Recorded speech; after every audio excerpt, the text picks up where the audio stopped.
Hello, everyone. This is Khadija, and I'm here to introduce Karen. Karen Skell is a compassion-focused leadership coach, coaching supervisor, and she facilitates developing self-compassion workshops and well-being sessions. For the last 20 years, Karen has helped hundreds of clients in many different sectors with many leadership and personal challenges, and her clients have shared many successes.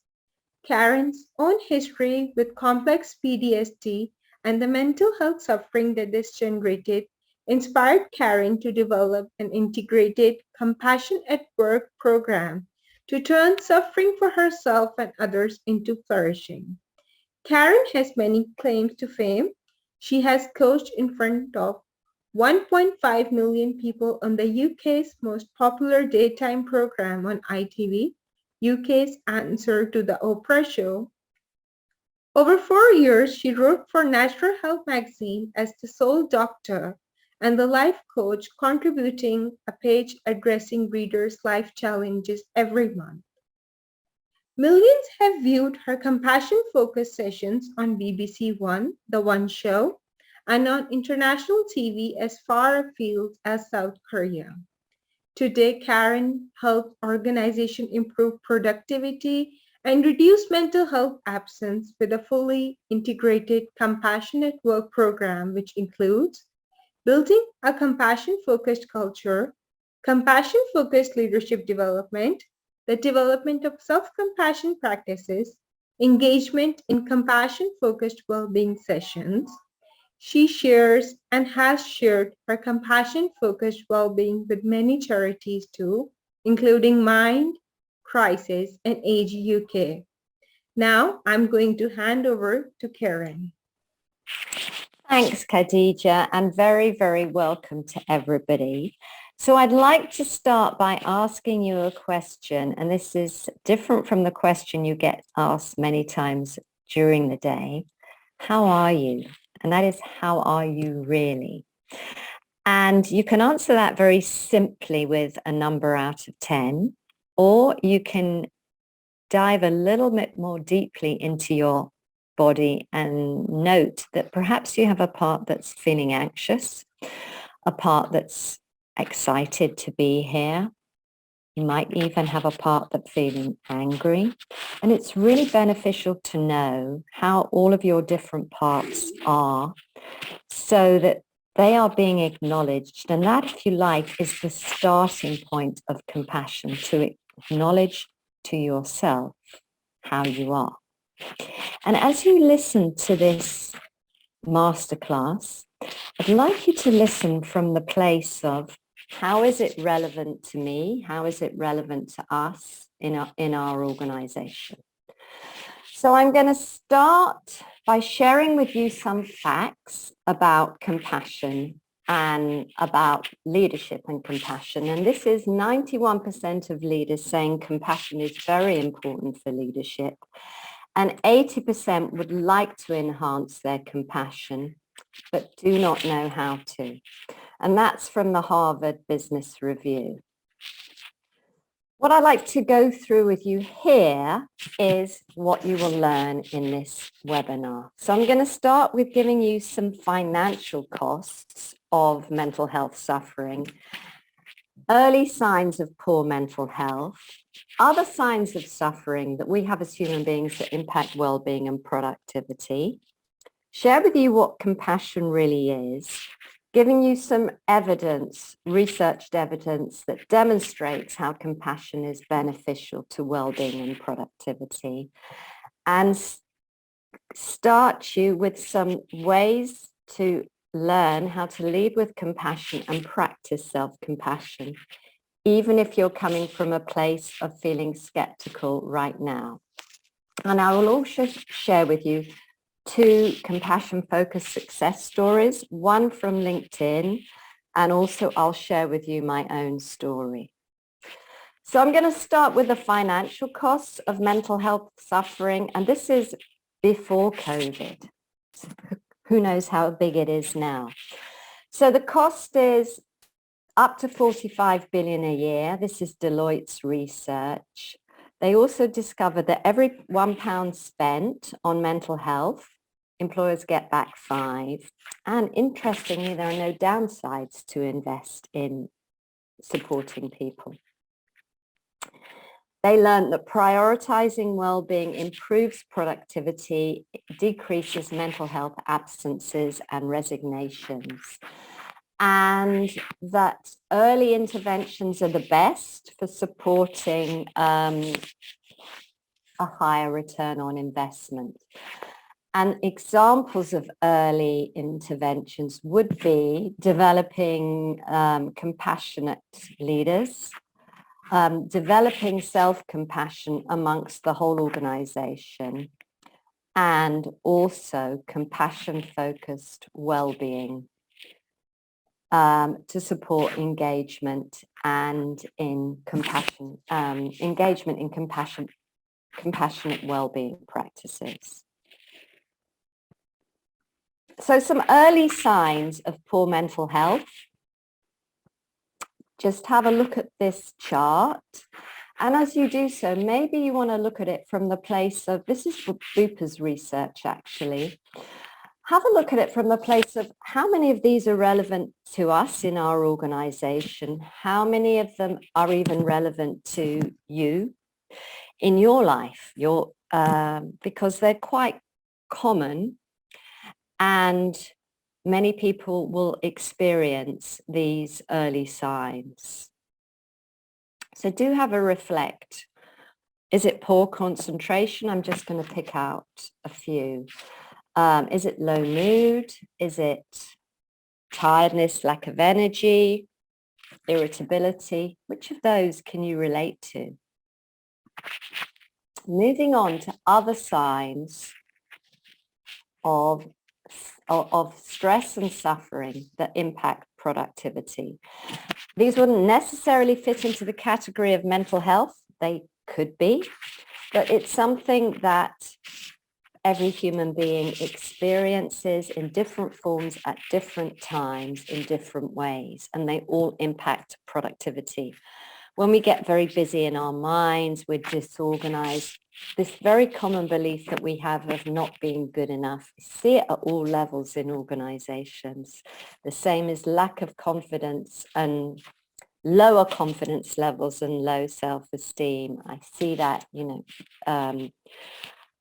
clients might present externally as confident, but inside they're not feeling confident. This is very common. We have relationship difficulties. There's always somebody that's a difficult person for us. When we get stuck, when we're procrastinating, perfectionism, lack of motivation, judgment of self and others, criticism of self and others, and so many different fears that we have.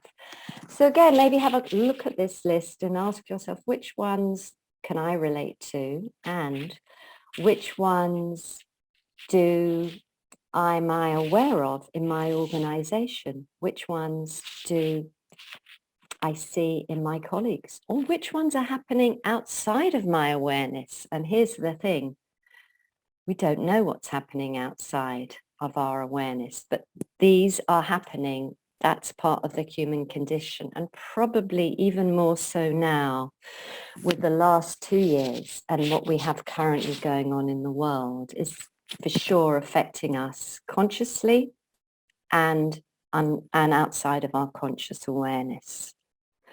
And we might be tempted to go into denial or minimizing. We might think that's an effective strategy, but actually it makes things worse.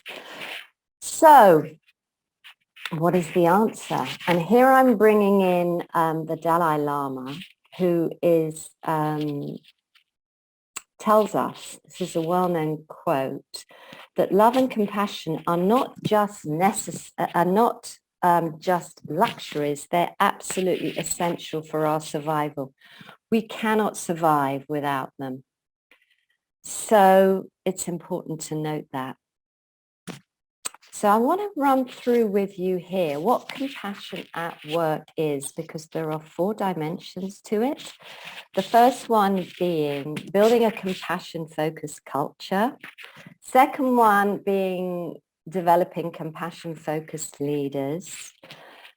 Third, being introducing self-compassion practices whereby everybody practices self-compassion. Fourth is engaging in compassion-focused well-being.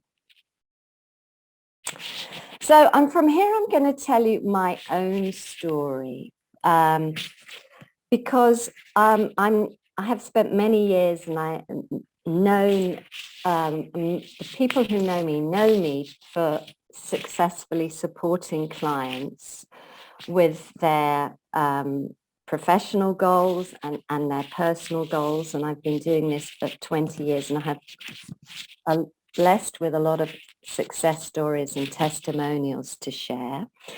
And I've also had the opportunity many times to share my work on TV in the UK and internationally. And what I haven't spoken about until really quite recently is my own history of complex PTSD. And that creates in most who have complex PTSD quite extreme mental health sufferings that have for me and do for many others with complex PTSD take us into really very dark places. And it's only since I've been practicing for myself compassion in different forms and running compassion-focused sessions for others that my own mental health challenges have transformed. So that's my own experience, and the same is true from those who have attended my sessions. But there is also quite a bit of research that backs this up that I will share with you shortly. So what is self-compassion? And there are three pieces to that. The first one is about being kind to ourselves. We're known often as humans to be giving ourselves a hard time. Here is an opportunity, or every moment in every day is an opportunity to practice kindness. Second piece is reminding ourselves that if we experience some stress, some suffering, we are not alone. That is the human condition. So we're not strange, odd, abnormal. We are simply a human being. And the third piece is learning to have that optimum balance between feeling feelings and not being overwhelmed by feelings and not suppressing them. And the secret to doing that in very simple terms is simply the act of practicing being with emotions. And that's quite an art, like anything. And it takes courage because many of us go into distraction, denial, avoidance. That can create an overwhelm, and it can create a lot of internal stress and suffering. So what is compassionate leadership? Bringing in the Dalai Lama again. So there are several aspects to that. The first one is being aware and sensitive to the well-being and suffering of others, offering empathy, practicing and genuinely being non-judgmental. So important. And then being able to offer the appropriate and empowering support and supporting others to develop their own self-compassion. And also bringing a compassionate approach to either difficult feedback or difficult decisions. What are the benefits of leading with compassion versus leading without compassion? And these are all research studies. They impact on every area of, if you like, life, work. The first one is that when we practice self-compassion and compassion towards others, we and they become happier. We reduce and can eliminate mental health suffering, depression, and anxiety. We can reduce and eliminate self-criticism. Resilience grows. We're less impacted by stress. We find that we have more positive collaborations at work. We're less likely to overwork and burn out. And we just enjoy our work more. We have a greater sense of belonging and fitting in, and we're generally more positive. We're more happy, peaceful, enthusiastic, and joyful. And we have this enhanced social connection, the feeling that we fit in and belong, all of which benefits how we are, our productivity and our performance. So from here, I'd like to introduce you to a man, in a sense, has brought us all together. You may or may not know him. His name is Jeff Weiner.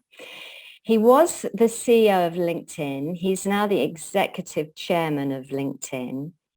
And he is a big fan of compassion. And I'd like to invite you to hear, this is an interview with him, and this is Good Morning, CBS This Morning in America. I had never heard the term compassionate leadership until I met you and started reading about you. What is it exactly? Compassionate management, compassionate leadership is about taking the time to put yourself in another person's shoes. I think within a company, a business, a team, I like to do that to help the other person achieve their objective or achieve what it is that you're trying to accomplish together more effectively.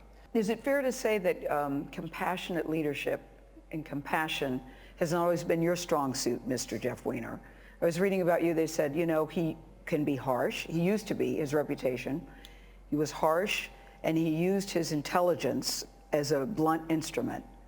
That was hurtful. Is that a fair criticism of you? Yeah, a word that you didn't mention that I would have thrown in there for good measure as we're rattling off that list of things I could do better. Very intense, and the intensity wasn't always channeled in a constructive way. I'm still intense, but I'm more conscious of how to manifest that intensity more constructively.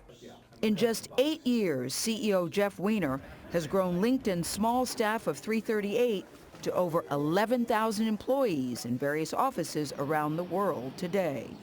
That's Jeff Weiner. He's one of the few CEOs I know that's gotten a 100% favorable rating from his employees in the past. And to show you something about how he operates, he had a $14 million stock bonus last year. Instead of taking it home to his wife and 2 gorgeous daughters, he put it in a company pool, put it back to the company pool so that and they sold themselves to Microsoft for $19 billion. Yes, yeah.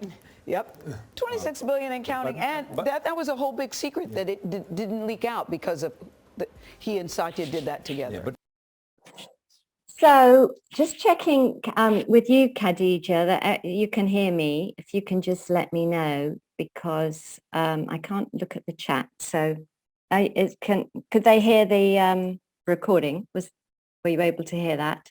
Yes, I think everyone was able to hear that. Perfect. Great. So we're going to move on. We're going to listen again to Jeff Weiner talking to the graduates of his university where he was studying. By virtue of my role at LinkedIn, I get the chance to speak with students and interns starting their careers just like you. One of the questions I'm most frequently asked is, what advice would I give my 22-year-old self? The advice I would give my 22-year-old self is to be compassionate. I wasn't very compassionate when I was your age. As a matter of fact, I wasn't particularly compassionate until the latter stage of my career. And if it weren't for learning the meaning and value of compassion, it's likely I wouldn't be on this stage today.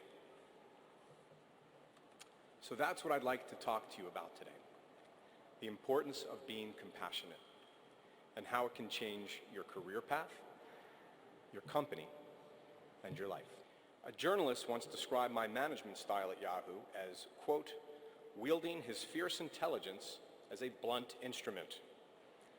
At least the first part was flattering. Though I wasn't a yeller, I was pretty intense. If I saw something in a presentation that didn't make sense, I could barrage the team with questions. I'd listen with the intent to reply and not seek to understand. I expected other people to do things the way I did and grew frustrated if they didn't. Over time, I realized how unproductive this approach was. Rather than inspire and lift people up, it was a good way to shut people down. So I decided to change. I vowed that as long as I'd be responsible for managing other people, I would aspire to manage compassionately. That meant pausing and being a spectator to my own thoughts, especially when getting emotional. It meant walking a mile in the other person's shoes and understanding their hopes, their fears, their strengths, and their weaknesses. And it meant doing everything within my power to set them up to be successful. I've now been practicing this approach for well over a decade, and I can tell you with absolute conviction that managing compassionately is not just a better way to build a team, it's a better way to build a company. So that's interesting. Managing compassionately is a better way to build a team and a company. And the figures on the right are interesting. The growth of the company from 32 million to 560 million revenue growth, from 78 million to 5 billion. So it seems to be effective from a business perspective as well as a personal perspective. And also to share with you that to complement LinkedIn's Compassionate Leadership program, they created in 2018 a head of mindfulness and compassion. This was about supporting emotional intelligence for employees' resilience and well-being.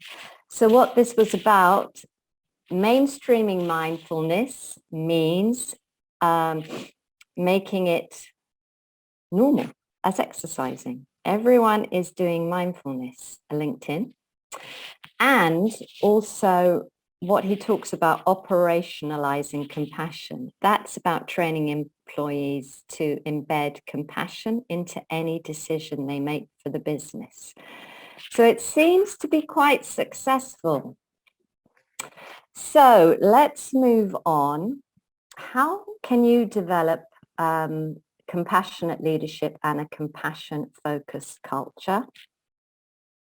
Two parts of this. One is compassion-focused leadership coaching. Come on to that in a minute. The second part is engaging in compassion-focused well-being to develop self-compassion. You would need to do both because everyone needs to be practicing self-compassion as well as leaders practicing compassionate leadership. So what I'd like to do with you here now is I'd just like to give you a little taster. It'll be about 4 minutes of a compassion-focused well-being session. So it's only a little taster, it's not a whole session. And it derives from the meditation world. So this is perfect for you if you are used to meditating, and it's perfect for you if you are new to meditating. So what I'd like to invite you to do, if you are open, is to settle back in your chair. I'd like to invite you to close your eyes and to take a breath, and to help you stay more present if you have a wandering mind. You might like to repeat, out loud is fine, the words you hear me say. And that can really help you stay present, as if you were leading the practice. So if you can start by feeling your sitting bones wherever they're connecting to a chair or wherever you are. And maybe you can also feel your feet where they're connecting to the floor. And if you can take a breath.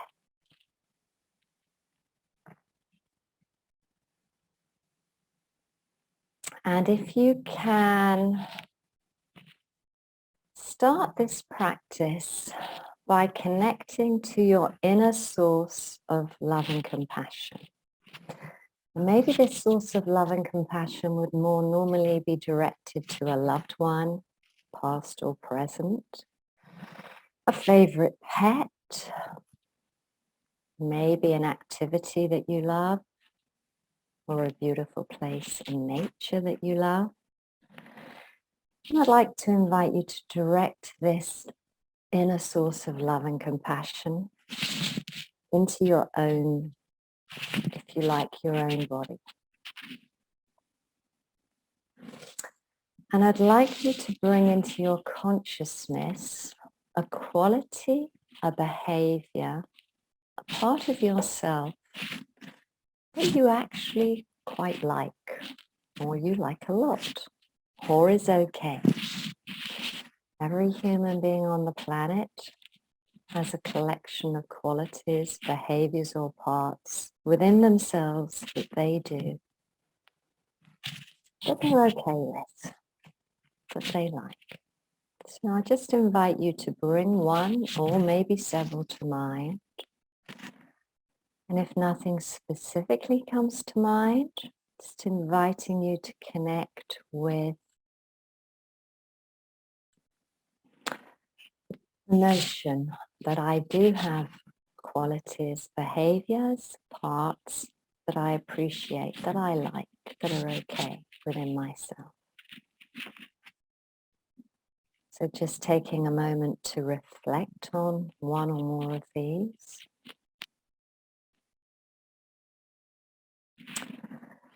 And I'd like you to set an intention, focusing that loving energy that perhaps would normally go outside of yourself, and direct it to this quality, behavioral part. Might show up as an image in front of you, as a felt sense in the body, as an inner knowing, as a word, any which way. I'm just going to go silent for a few more seconds, just intending to direct your inner source of love to those quality or qualities within yourself.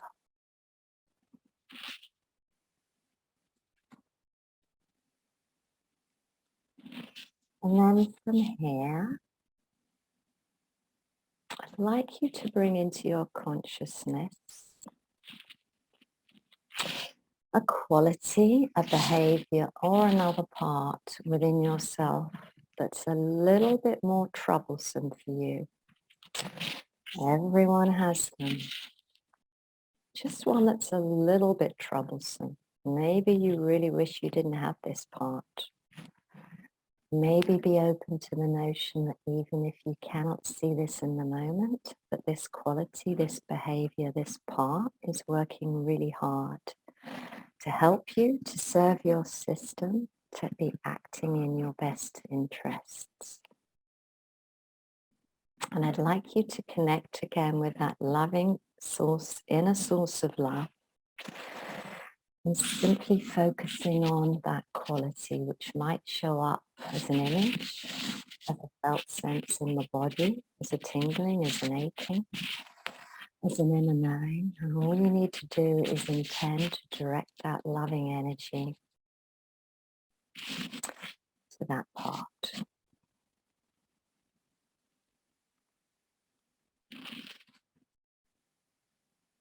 And allowing that part, quality or behavior, to receive.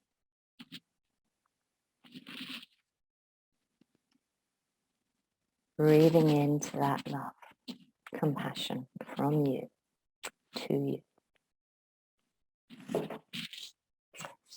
And from here, you can very slowly open up your eyes.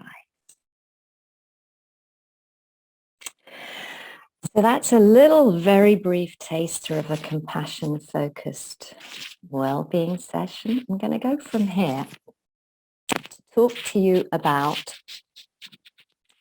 the starting point for a compassion-focused leadership coaching program.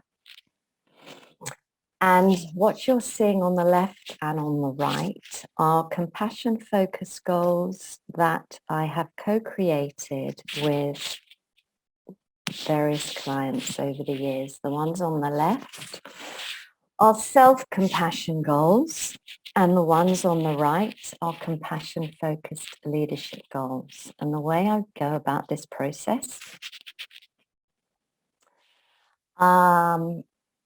is I invite clients to work with me to create a goal that is 10 out of 10 for inspiration. So if you look at the one at the top on the right, this particular client would have started the coaching feeling unhappy and inauthentic and not a compassion-focused MD. So his goal was to feel happy and authentic being a compassion-focused MD. So that is a very, if you like, simple, quick run through of the goal creation process. The second piece of a compassion-focused leadership program is about creating a vision. And the way I invite my clients to do this is inviting them to create a multi-sensory vision. So how would their organization be? How would they be being? How would their people be being when they are practicing compassion-focused leadership in their way and their people are practicing self-compassion and their organization is one of a compassion-focused culture? How are people being? How are people feeling? How is the performance of the organization? What kind of results? And to create the outcome that they are seeking. And that is such a powerful part of the coaching program and so effective. So that's just the first part of the coaching program, and then the rest of it, when we would go into the meat, is exploring how each leader is currently in the area that where they are currently, and looking at supporting them to move into their next stages to develop their individual forms of compassion-focused leaders. So let's bring the Dalai Lama in again. So what is the result of this work? Several results. First of all, leaders learn to develop their own compassion-focused leadership style, each one being compassionate in their own way. I'm very big on freedom and choice, being their own authentic self as a compassion-focused leader. Second result is their organization becomes compassion-focused as a culture, and everyone is practicing self-compassion and compassion towards their colleagues. And the impact is not just productivity and mental well-being, but also recruitment and retention of the top talent. So it's for sure a must-do practice. And imagine how that would be for you if that was happening within your organization. And if it was happening in your life, as you take it out of your life into your family and into your friends. Imagine the world. But we start here in the organization. So how can we do this? First way is we support you to develop we will develop with you a compassion-focused group coaching program specifically for your organization, addressing your challenges and your needs. And that group coaching program has between 6 and 12 leaders. And also we offer a one-to-one to enable C-suite leaders to develop their compassion-focused leadership style. What is the goal of the program? Overall, it's about increased productivity. It's also about reducing mental health suffering. And it's also supporting stress of all kinds, because we don't just suffer as human beings with mental health suffering. We often have physical health suffering. It's often linked with mental health. The two often go together. And then we have other kinds of suffering that I shared with you at the beginning that creates stress for us. And all of that impacts our abilities to be effective as leaders, as effective as team members. But as we develop into compassion-focused leaders, in the program, what we're doing, we're also supporting the development of self-compassion practices, and we're sharing the how to develop self-compassion and the how to develop compassionate leadership. We're learning to be aware of and sensitive to the well-being and the stresses and suffering of others. We're learning to be really deeply empathic and deeply non-judgmental. And if you reflect on your life for the minute, those you have come across who are really genuinely empathic and really genuinely non-judgmental, what impact does that have on us when we are in the company of those folks? And also we're learning to be offering appropriate and empowering support. And the final piece, really important, is about a compassionate approach to difficult feedback and difficult decisions, because that is a function of the workplace and life. We cannot avoid that, but we can approach them from a compassionate perspective. And that is a really effective way of doing so. So what I am also including to support the development of a compassion-focused culture is a live self-compassion weekly workshop program and a live compassion-focused well-being program.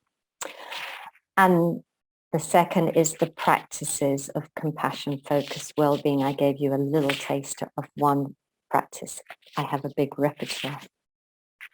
And that is included for all staff and leaders for the first 3 organizations who wish to enroll in a compassion-focused leadership coaching program after this webinar.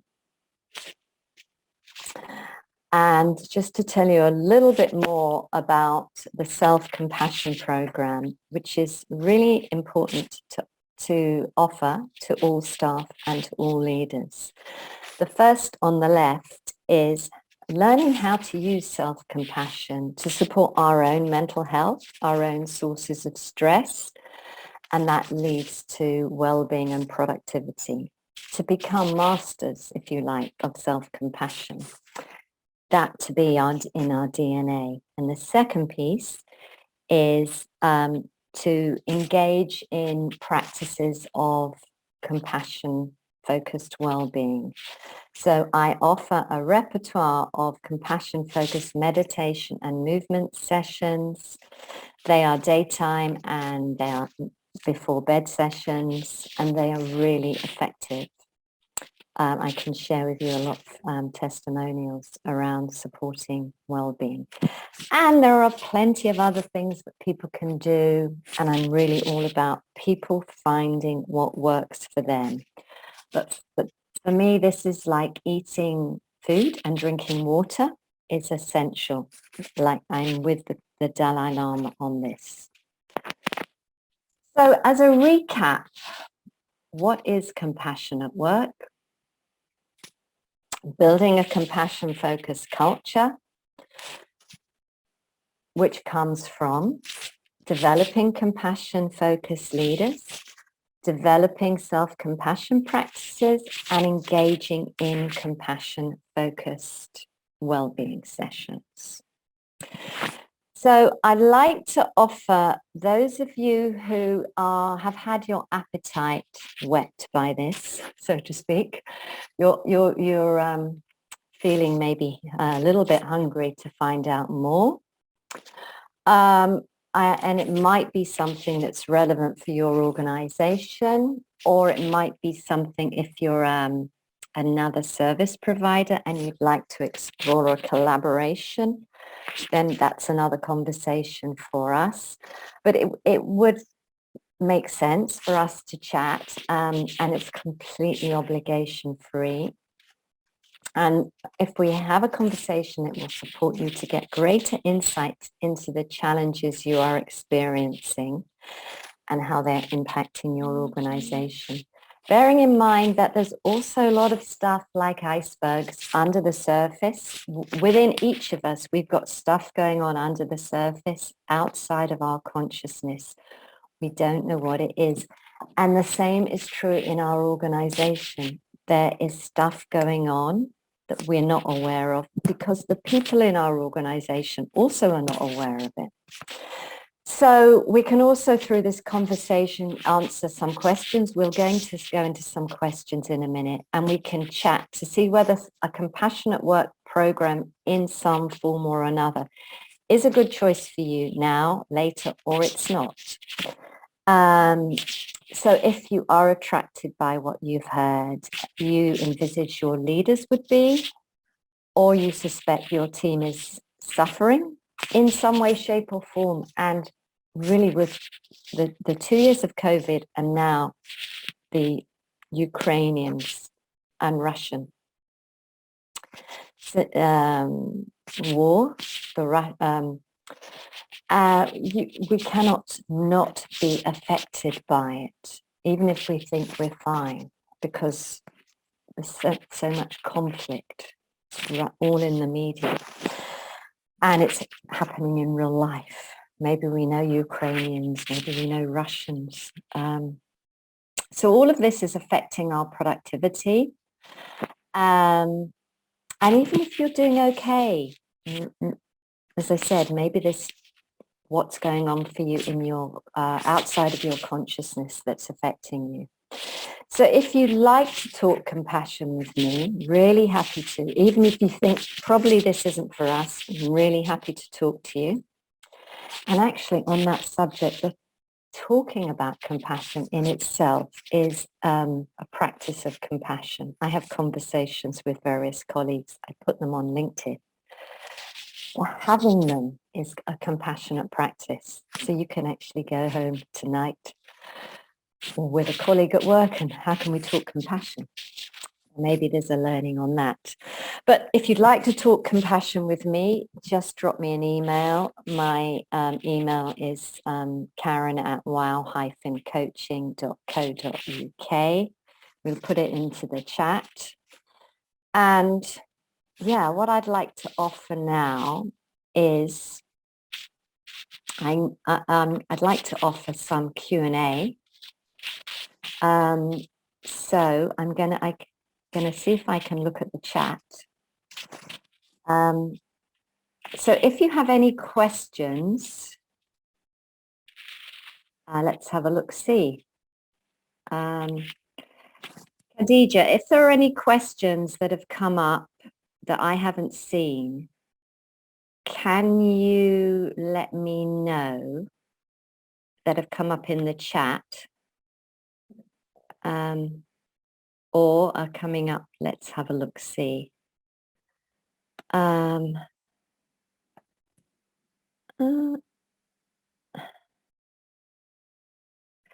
So I just want to we have some questions that people have asked us from before, but I want to see if there's any questions that we have fresh.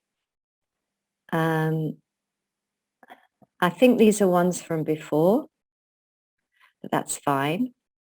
I'll start at the bottom. But please feel free to put into the chat any questions that come to you. So when would you practice self-compassion? And the answer to that is any moment, and particular when something is generating stress within you. Starting point for that is practicing self-compassion. But even if you're feeling okay, going out for a walk, practice some self-compassion in that situation. So anytime, any place that you're not deeply focusing on something that requires a different part of the brain, practice self-compassion. And even if you are focusing on something that requires a different part of the brain to problem solve, technical problem, for example, simply set an intention. I have an interesting question. Can you be too compassionate?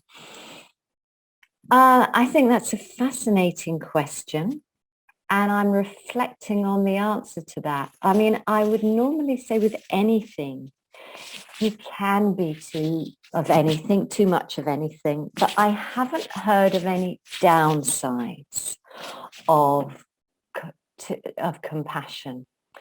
If you're being compassionate to yourself, the beauty of that is you learn to pitch it in the optimum way.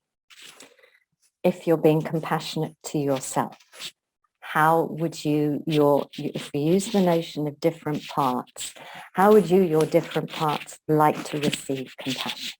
What do they like to receive? If you're practicing compassion with another, then you need to, then it's great to be in a dialogue. If you're a leader and you're working with a team member who's needing compassion, then it's about being in a dialogue to learn, is this compassion?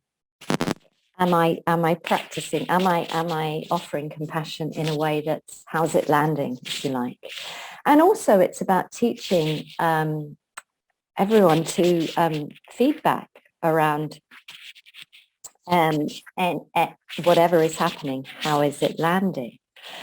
So I've not heard of any downsides of compassion, but I'm open to the possibility that somebody might feel overly flooded with compassion is kindness, and it can move people to tears, and it is designed to connect us to our emotions.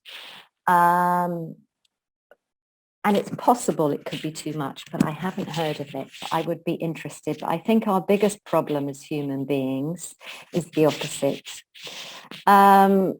Okay. Is compassion this, Mark, I'm looking at yours. Is it the same as being human, as in being people kindness focused? Yeah, that is a part of being compassionate. It's being kind and considering the other. That's one aspect of, it's not the whole story, but it's one aspect of being compassionate. Raquel, how could I approach a boss that can't put himself in someone's shoes to talk about compassion?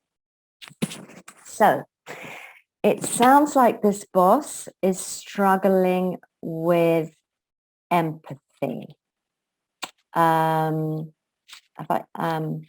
So he struggles to imagine how it is to be in somebody else's shoes. How you could approach him to develop compassion. Okay, one thought to start the conversation would be to talk about how you put yourself in another's shoes, how the benefit of doing that. So the first piece is to help him to do that. And the second thing is to help him see the benefits of doing that. And it's not so unusual, actually, that people can't see another perspective. But like anything else, they could learn to see another perspective. And it may well be there are certain areas that are easier for this boss to see the other person's perspective. So step one is, how can I support him to see the other's perspective, to see what's going on? Sharing your own practice of doing that and how you do that. And then ultimately, I will share with you at the end of this session a recording, so you can invite him to have a listen to this webinar and see if that gives him some starting points. I've got one here. Being human is different from being a human being. I don't know how to answer that one. For me, a human being and a human, how are they different? I guess when I talk about a human being, I talk about the human behavior. We have our light, we have our shadow. We have our positive qualities that we like. We have our difficult qualities. You know the one, it is said, in every Hitler there is a Mother Teresa. In every Mother Teresa there is a Hitler. So for me, they are the same, but that's just my definition, and somebody else might have another definition. I'm just seeing if there are more questions. Khadija, have I missed any questions? Let me have a look, see. Some other ones. If I have, Khadija, let me know. I'm just going back. Yes, we just have the ones I shared. Okay, perfect. So if we have resistant colleagues who are skeptical, how would you suggest we enroll them in compassion? Ultimately, it's talking about the benefits and sharing your own benefits, and they're welcome to join one of my future webinars, listen to this webinar. When we're skeptical about anything, it's understanding the benefits and being, is this skeptical colleague willing to be open to the possibility that there is some value in it? Would they be willing to let go of their skepticism? Have they ever let go of skepticism in the past? And what impact has that had on them? So let's have a look at what we've got. We've got another one coming in. Okay, I'm seeing your definition, Mark, the definition between a human being and a human. Perfect. Now I'm just going back to, I've got another couple of minutes. Okay, this next one. If we're interested in compassionate work as an organization, would it make greater sense for us to start with compassionate leadership, learning to practice self-compassion, or compassion-focused well-being, or do all concurrently? In an ideal world, we would do all concurrently, but you can start wherever you feel called to start. I have organizations who want to start with self-compassion practices, and others start with compassionate leadership practices. And actually, we could argue that all good leaders practice compassion.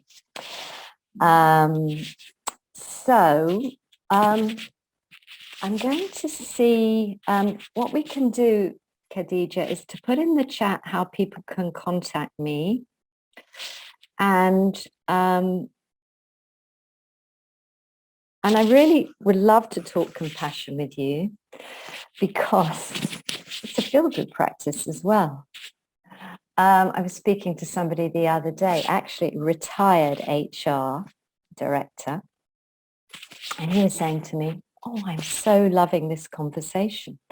And the reason he's loving this conversation is because we're talking about compassion. So just, it's worth a chat, just on that level. I think we can complete. I just want to say thank you all so much for coming. I have a passion to change the world, like many of us do. And mine is really, and particularly what I see in the world, because there's a part of me that feels so sad about what we're seeing in the world at the moment. And would love to have a world where we would just, our shadows, which is part of going back to being a human, are so small, if you like. Our shadows, our need to take over, to kind of take over a neighboring country, or our need to kill is so small that we just, it doesn't cause the problems that we see in the world. So I'm just seeing if there might be another. Oh, good to hear, Mark. Thank you. I'm glad. I'm trusting that all of you here have received some value. Thank you, Raquel. And I really hope that I have encouraged you to go further with this in whichever way, in your workplace, in your life. Glad, Steve, it's useful.